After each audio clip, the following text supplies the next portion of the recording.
Yesterday marked 801 days since I survived an attempt on my life. And yesterday, I finally got to watch the person who did this be taken into custody.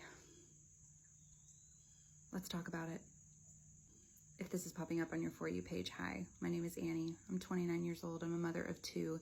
And on July 2nd, 2022, I survived an attempt on my life by someone who claimed to love me. And I don't usually go into this part of the story in the blurb, but I think that it is important to reiterate the events that took place that night. On July 2nd, 2022, a person who I had said I no longer wanted to be with showed up at my house and fired 13 bullets from a 9mm pistol into my home, particularly into my bedroom. Majority of the bullets were found in my mattress. And if my mattress had been just a couple of inches shorter, I would have been shot in the chest multiple times. My husband was with me, and our 2-year-old son was in the house. And it's important that you know that my 2-year-old son, who is now almost 5, was in the house with me. The last update that I gave you guys about this case was that we had officially been given our subpoenas and set for a trial week. At that point, I wasn't 100% sure if we were going to be going to trial or not. Turns out this person did end up wanting to just change their plea to guilty pleas. I was anticipating that they would be pleading guilty to all 7 charges, 3 counts of aggravated assault, 3 counts of a deadly weapon while committing a crime, and 1 count of criminal destruction of property in the 1st degree. The night before our court date, I got a call from our victim advocate through the DA's office informing me that this person's attorney was asking if the state would be willing to drop the 2 charges that cover the fact that my son was in the home that night. He does have 1 aggravated assault and 1 deadly weapon charge that is associated with his name, and he is listed as a victim in the case. My victim advocate asked me, and I said absolutely not. It is too important that not be taken away from that night. My son could have easily woken up the next morning and found both of his parents dead. No, I wasn't okay with it. What ended up coming of that was that this person chose to do what's called an Alford plea, which I learned a little bit about the night before. Essentially, he still did have to say guilty, but basically guilty with contingency of Alford, I think was the wording. I could have it wrong, but that was what he did say for those 2 charges involving my son. The judge did still make him say the word guilty, though, and he pled a straight guilty plea to the other 5 charges. And afterward,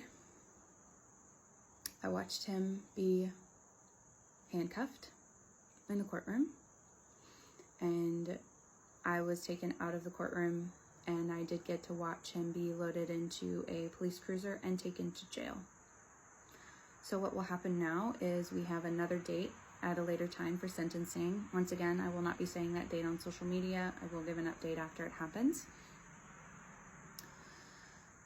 But because he chose to not take a plea deal and just change his plea, his fate will rely entirely in the hands of our judge, who said to my abuser yesterday, before he was taken into custody, do you understand that by pleading guilty to these 7 charges, that I could potentially sentence you to up to 85 years in prison?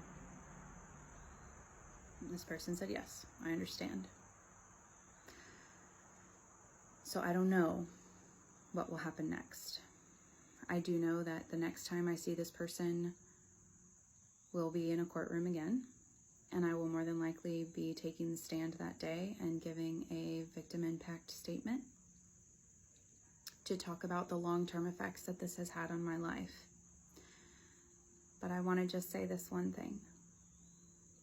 If you have followed this journey, then I'm sure you can understand that for the last 801 days, I did not have a sense of peace or a sense of safety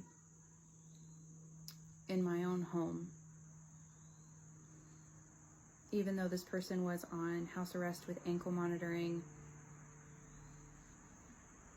things happen all the time. And I never really felt safe. I felt looked after, but I never felt safe. Sorry, bug. But I have to say that once I heard him say guilty to all of those charges, and I watched him be taken into custody, my husband and I looked at each other, and we took what felt like a collective exhale for the first time in 2 years.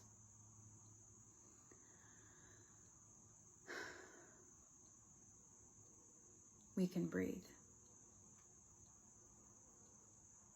Thank you if you have followed this journey. It's not over yet, but I promise I'll keep you updated.